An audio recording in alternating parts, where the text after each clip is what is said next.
the Charlie McCarthy Show.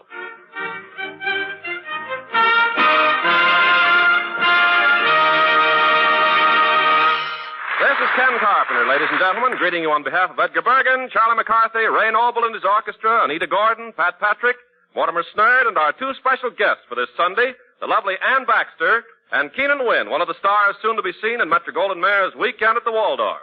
And here's Edgar Bergen and Charlie McCarthy.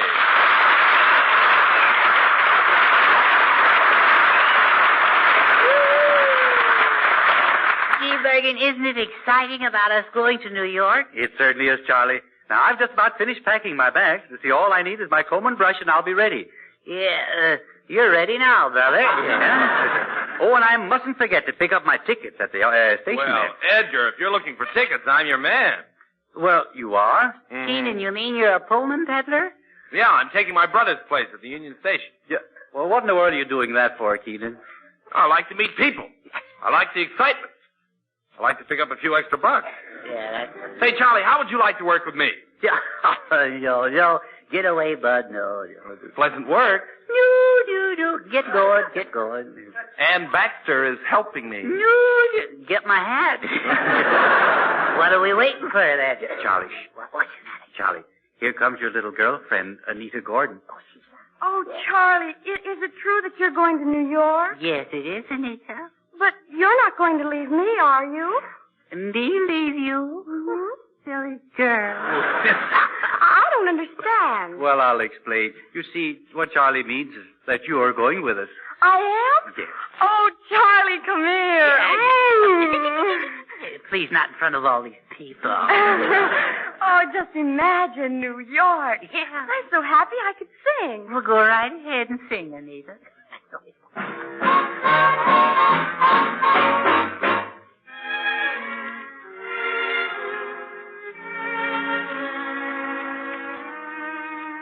She was kind of distant in a charming way.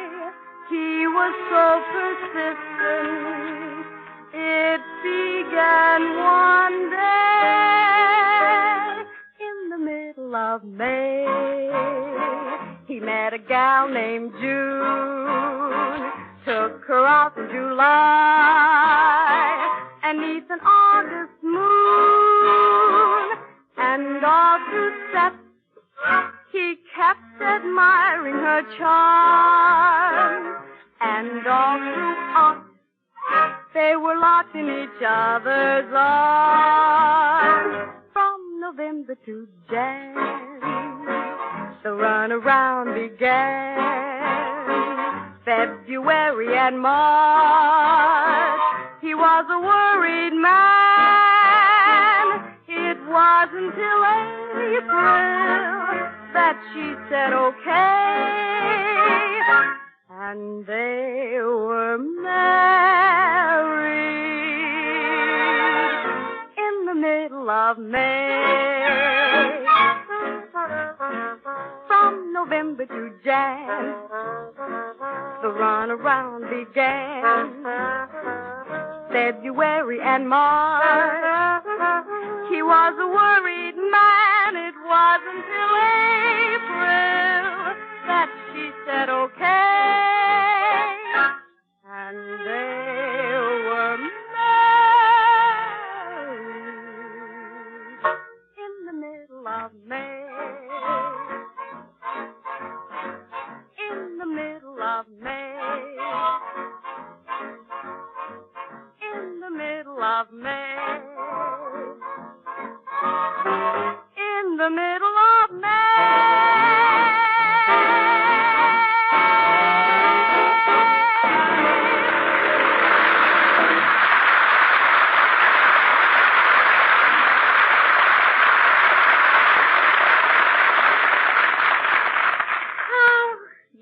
Mr. Bergen. Yes, Charlie. I just want to say how nice you look today.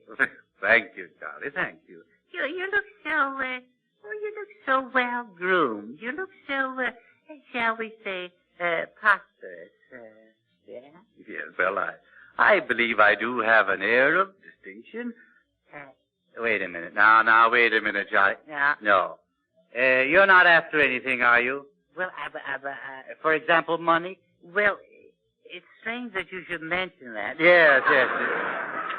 As a matter of fact, I am in an embarrassing position. For the most. Yes. You see, I got caught with my finances down. Yes, I see. Well, that's very interesting, but why bother to tell me about it? Well, I just thought that you might leave me the lend of a mild loan. I thought that. You thought? Yes. I thought that. Dreamer that I am. Yes, I see so. So you're over the barrel again, are you? Mr. Bergen, this time I'm wearing it. Well, young man, instead of hounding me, why don't you borrow a little from your piggy bank? Because that little piggy has none. Oh, None? Not a sow. I see. Yes, yes. Well, then you should earn some money. After all, don't you think that you're old enough to go to work? Well, I suppose you know that I could ask you the same question. That burned him up, that one. Charlie, you should make a practice of saving 20% of your allowance each week. I don't make that much. Oh, yes. Perhaps I can illustrate my point a little better by telling you the story of an Aesop fable. Oh, must we do it the hard way? All right. It's the fable, of course, of the grasshopper and the ant. Uh-huh. Now tell me, what do you know about the habits of the ant? Well, frankly, not much. No. I haven't been in touch with the underground lately. Well, this particular ant that I'm speaking of was very industrious. He worked hard all the time. I hate him already. Oh, no. You see, ants never waste a minute. Oh, no? No. Well, then how about all the time they spend at picnics? Well, that's... No.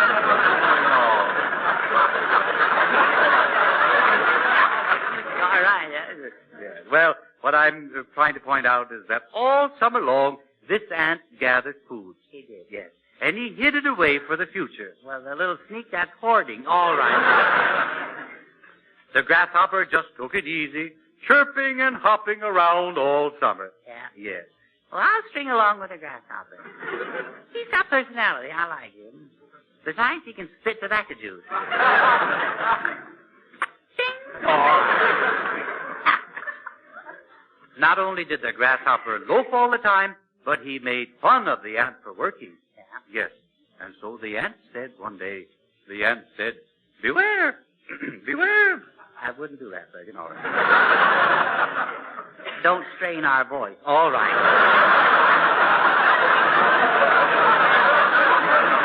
Well, the ant said to the grasshopper, and I like this part of it. Well, I'm glad there's something good about it. Yes. Beware, beware, winter. Winter will come. Winter will come, and you'll be sorry. You'll be sorry that you didn't prepare. I have spoken. Ladies and gentlemen, you see before you the remains of a frustrated actor. All right.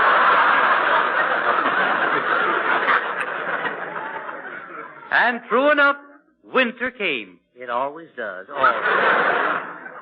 Then it was a different story. And high time, too. Yes. I was getting pretty sick of this one. All right.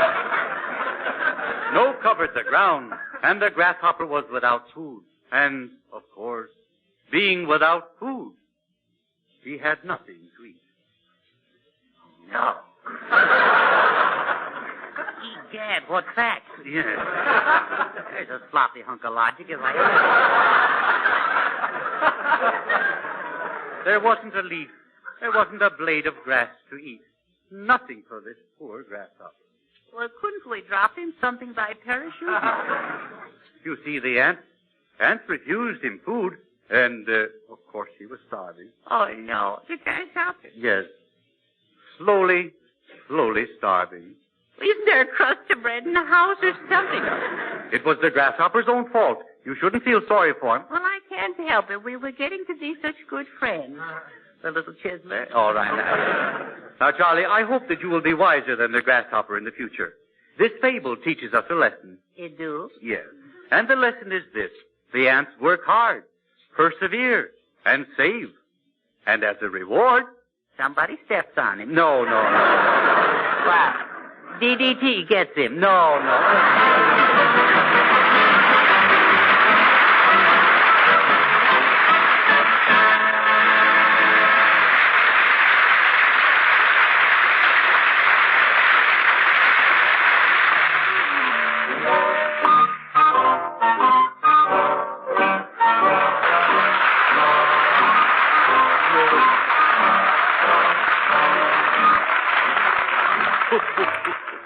See, I'd like to buy some magazines to read on the train.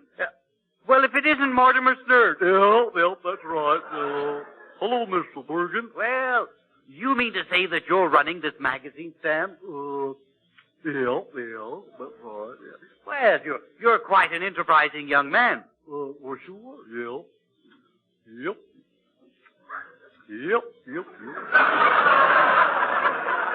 That's good work. Yeah. I got something in my head besides brains, all right. Yeah, sure. Well, I'm glad to do business with you. Now, let me see. What would I like to get to read? What have you got here? Well, we got Good Housebreaking magazine. No. You want Reader's Indigestion? No. It's September issue. The what? September issue. September. Yeah. September. Oh, yeah, September. Yeah, that's right. Yeah. That's the name of quite a well-known month. Yes, I know.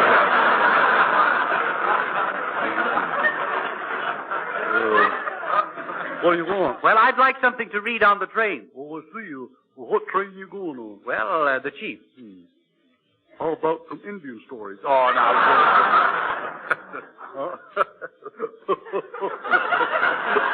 That's pretty good, wasn't it? You amuse me, Mortimer. Yeah. Yes, after all, there's only one Mortimer Snurd. Yeah. Pretty scarce, I guess. Yeah. Yes, I think you're right. Yeah. I got a detective story. You have? Is it good? Well, yeah, you like it. Mm-hmm. You've read it? Yeah, I'm almost up to the beginning now. I see. Uh-huh. Well, I'll tell you. I'll take this one, and I'll take this one over here. And here's my money. Okay, Mr. Bergen. Here's your change. Now, wait a minute. Hey, you didn't give me the right change. Well, I'm sorry. No, I'm sorry, Mr. Bergen. I can't correct mistakes after you leave the window. Well, you gave me a quarter too much. No, I'm sorry. Too bad. Learn you to be more careful next time. Mortimer, how can you be so stupid? Well, it ain't something you get out of books. No.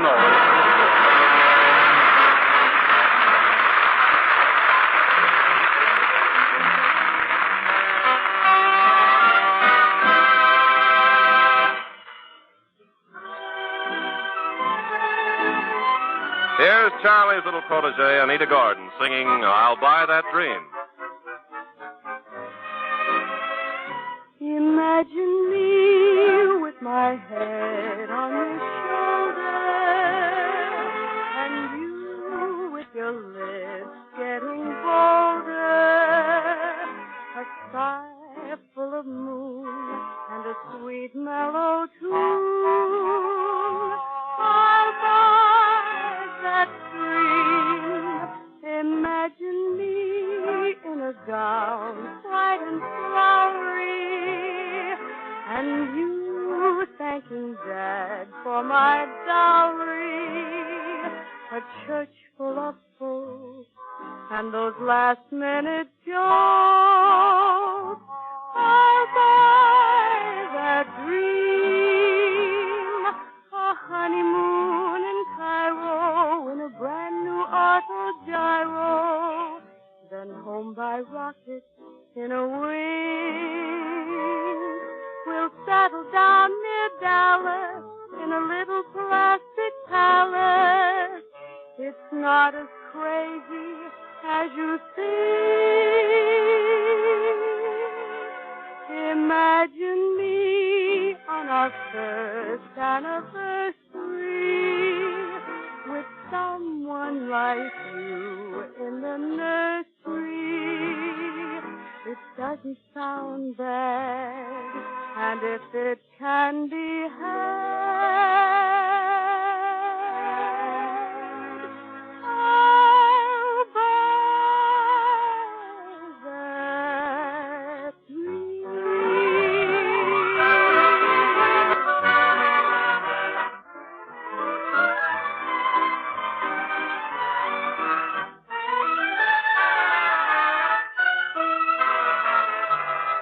Imagine me on our first anniversary with someone like you in the nursery.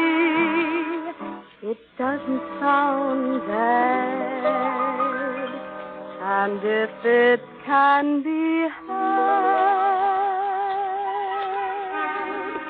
I'll buy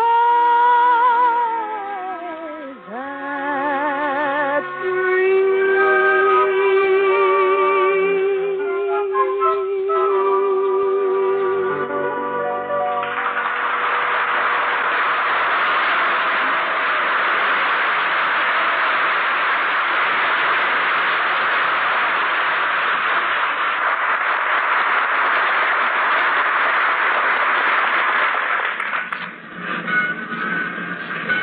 Your attention, please.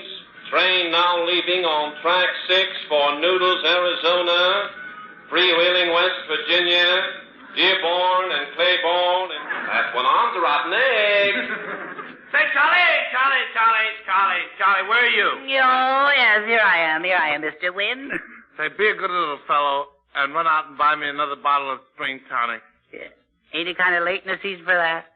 Well, I just gotta have my spring tonic. Okay. But look out for an early fall, would I? Keenan, why do you take that stuff? For my dizzy spells. Oh, how often you have the dizzy spells? Every time I take it. Hello. Oh, hello. I'm the new stenographer. Oh, you're the new, well, open my throttle. Woo, woo, woo. Why, Charlie, you remember me. Oh, sure. Now that I see your face, yeah. It's Ann Baxter.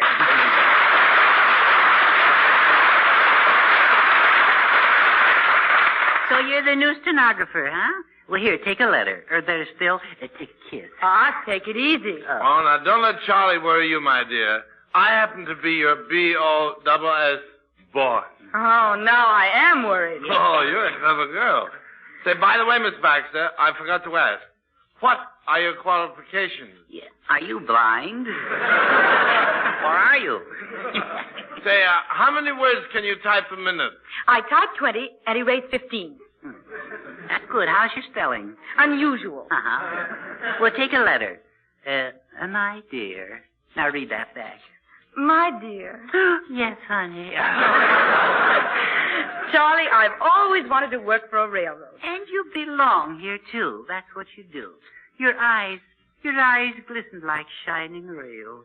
And your cheeks are as red as 2 boxcars. What track do I leave on? Train now leaving on track 5 for Omaha, Toronto, Mexico City, and New York. Hi, that seems like a long way around to get to New York. That's what I keep telling them, but they won't listen.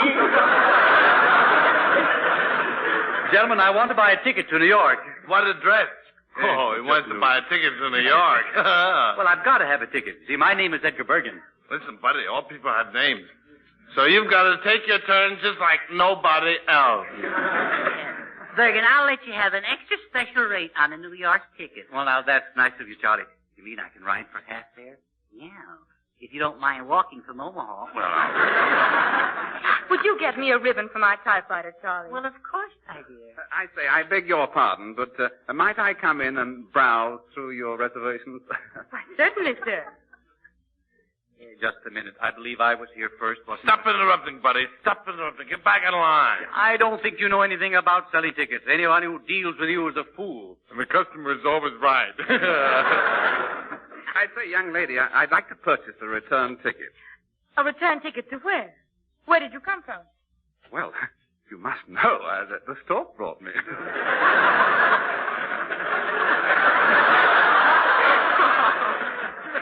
Oh, we have a special today. $10 to Walla Walla. Oh, well, I only have $5, so just give me a ticket to Walla. Miss Baxter, please now. Don't you really think that I've waited long enough? Why, what is this? A proposal? No. It's about the ticket. Okay, I'm back with the ribbon. Oh, thank you, Charlie. Please, somebody, what do you have around here in the shape of a Pullman ticket? Well, we got an old beer check. No. Say, you back again? Yeah, well, Well, stop holding up the line. Don't you know there's a war over? Yeah. Come on. Get back. I say, about that train for Walla, what seats have you? Well, how about 2 on the aisle for Monday night? Look, let me handle this, Charles. Yeah.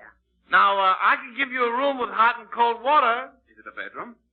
No, but it's the next thing to it. I say, tell me this, would you? Does the engine smoke a lot? Yes, and it also chews. Of course, I don't want to complain, but you know, the last time I traveled, the train was 5 hours late. Oh, you think that's bad? These days, you're lucky if it's facing the right way. All aboard! Oh, I say, is that my train pulling out? Well, if it ain't, the station is backing up. Now, about my ticket to New York. Oh, look, that's the 17th ticket you got.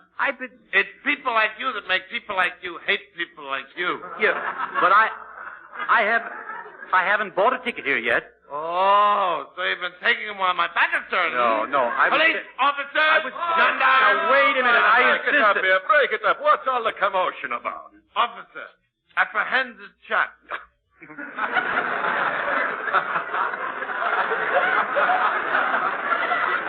So academic here. But I haven't done anything, officer. I've just been standing around here all day. Oh-ho! A vagrant, eh? You come along with me. Yeah, but you can't arrest me. You see, I've got to go to New York tomorrow. Well, we got a little different tour arranged for you. San Fernando, San Jose, and San Quentin. Charlie, aren't you going to say something? Sure, Durgan. Don't forget to write.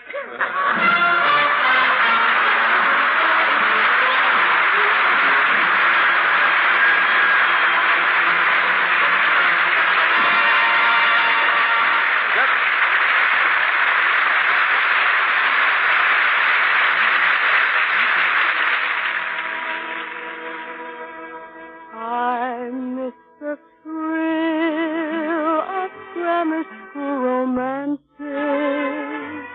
I miss the junior prom and graduation dances. The gossip in assembly hall. I'm homesick, that's all. I miss the gang that hangs around at Miller's, devouring chocolate sodas with the whipped cream fillers. The boy I promised I would call. I'm homesick, that's all.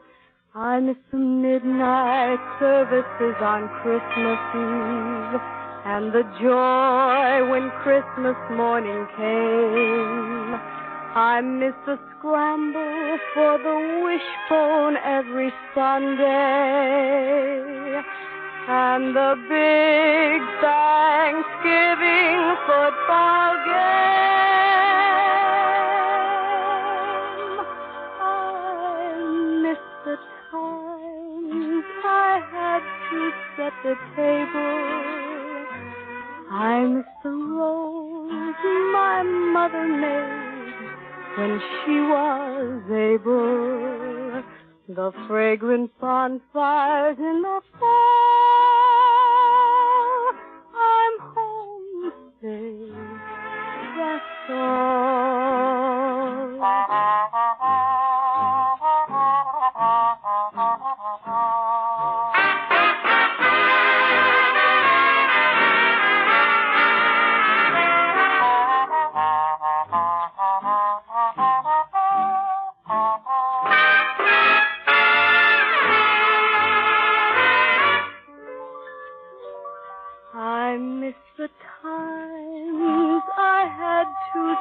the table. I miss the rose my mother made when she was able. The fragrant bonfires in the fall.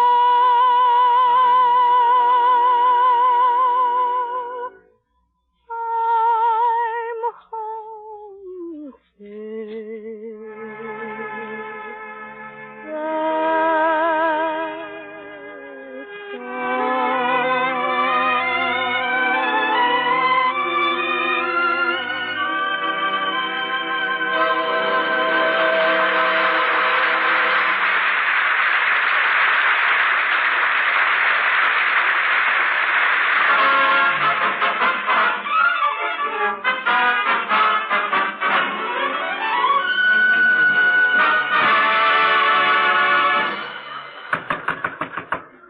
Come in. Yeah. Friends, I'm here today. Yeah. Yes, I'm here today, and I'm sorry. Well, no, I'm not exactly sorry either, but I beg your pardon. Yes, yes. Well, I don't either really beg your pardon because I haven't done anything yet. Well, you came in, didn't you? Pardon me, but just who are you? Well, my name is Ursel Twing. Yes. Yes, Ursel Twing, and I'm please, and I'm Fred Allen's West Coast representative. Fred Allen? Yes, Fred Allen. And I think I have a peaky idea. I understand you're going to New York? Yes, we are, yes. Oh, that's peaky. And what's that got to do with Mr. Allen, though? Well, I could arrange for him to do a guest appearance on your show. You must admit he is an extremely comical man. Oh, must we? Well, why wasn't he on the air last year, then? Oh, last year? Yes. Oh, well, Mr. Allen has just scabs, and, well, no, he doesn't exactly have scabs either, but, well, yes, he does, too. Yes. Make up your mind. Yes, he has scabs, Yes. and he doesn't have to work. Uh-huh. No, if they don't give him a job, he doesn't. No. Well, just what does Mr. Allen do? Yeah, What does he do? Yes. Why, he juggles and he does funny witticisms. Say not so. Oh, yeah, and that isn't all. He talks through his nose. Without moving his nostrils? All right. That's my man. Now, how much would it cost to have Fred Allen on our show next week? How much would it cost not to have him on? No, Charlie, I think we should be fair about this. Let's invite Fred Allen to be on our show next Sunday. Yeah. And because he has so much money, let's not embarrass him by offering him any salary. That's good, yeah. Now, you wouldn't want to embarrass Mr. Allen, would you, Mr. Twing? I embarrass him? Yes. Oh, no. Oh, good. He's on our show next week. It's all set. Oh, he is? Yeah. Oh, goody gumdrop. May I get it? Yes, please. Oh, thank you. Hello? Oh, yes, Mr. Allen. Uh-oh. You do? I did. I am. Oh, well. Bye. Well. Mr. Bergen, could you use a West Coast representative? Oh, I've always thought you were the funniest man on the radio. Oh, is that so? Yes. The worm has turned. And it looks just as bad from both ends. Oh, that's very funny, isn't it? Yes. Yes, very funny. Ever since I came in here, you've had your laugh, and you've tormented me with your slurs and your jibes and your innuendo. Oh, I didn't innuendo. Oh, yes, you did too, innuendo, and it's very clever, and I want you to know I've got a good mad on right now. But before you get me into a tizzy, I'm going to say goodbye. Goodbye.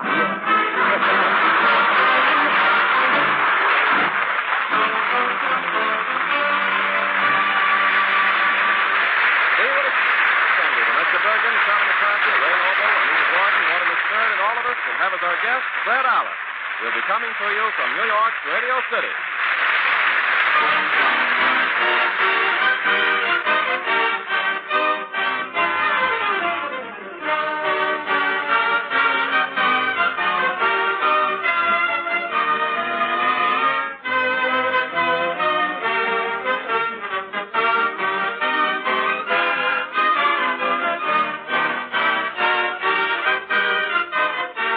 This is the Armed Forces Radio Service.